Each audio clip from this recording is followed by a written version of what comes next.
की सरकार होतं आम्हाला लोकांचं. त्या मंत्रिमंडळामध्ये मुख्यमंत्री होते उद्धव ठाकरे, मंत्री होते सध्याचे मुख्यमंत्री शिंदे, मंत्री होते अजित पवार, असे अनेक मंत्री होते.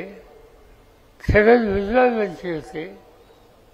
आणि हे मंत्रिमंडळ, असं मंत्रिमंडळ असताना शिंदे साहेबांनी 30-40 खासदार गोळा केले, गुवाहाटीला जाऊन बसले आणि उद्धव ठाकरेंचं सरकार पाडलं. सरकार पडलं. नवीन सरकार शिंदेच्या नेतृत्वाखाली झालं. आज काय अवस्था त्याच्यामध्ये? ते त्याच्यात मुख्यमंत्री झाले. तुम्ही लक्षात घ्या की ही एक व्यक्ती आज मंत्रिमंडळात मंत्री आहे. त्यांच्या मंत्रिमंडळाचे मुख्यमंत्री होते. उद्धव ठाकरेंच्या मंत्रिमंडळात मंत्री होते.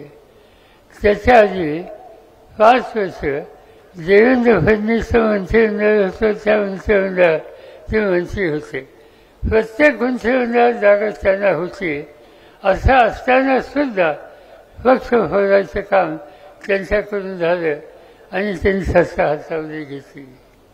तुम्हालाच विचार करायला लागेल की पक्ष फोडणं आणि सत्ता घेणं हा रस्ता लोकशाहीचा खरा रस्ता आहे का? आणि माझी खात्री आहे की लोकांनाही फसतं. आज मी महाराष्ट्राच्या कानाकोपऱ्यात जातोय, अनेक ठिकाणी जाऊन आलो. आज दर दिवसाला 5 ते 7 सभा घेतो. अनेक जिल्ह्यातून जातो आणि लोकांना विचारल्याच्या नंतर लोक सांगतात पक्ष फोडणं हे काम आम्हाला मंजूर नाही. देवेंद्र फडणवीस मध्यंतरी एके ठिकाणी म्हणले, त्यांना प्रश्न विचारला की तुमच्या आयुष्यात तुम्ही काय काम केलं? त्यांनी सांगितलं फार मोठं काम केलं. 2 पक्ष फोडले. पक्ष उभा करायला अक्कल लागते, कष्ट लागते. पक्ष फोडायला अक्कल लागत नाही आणि या लोकांनी पक्ष फोडायचा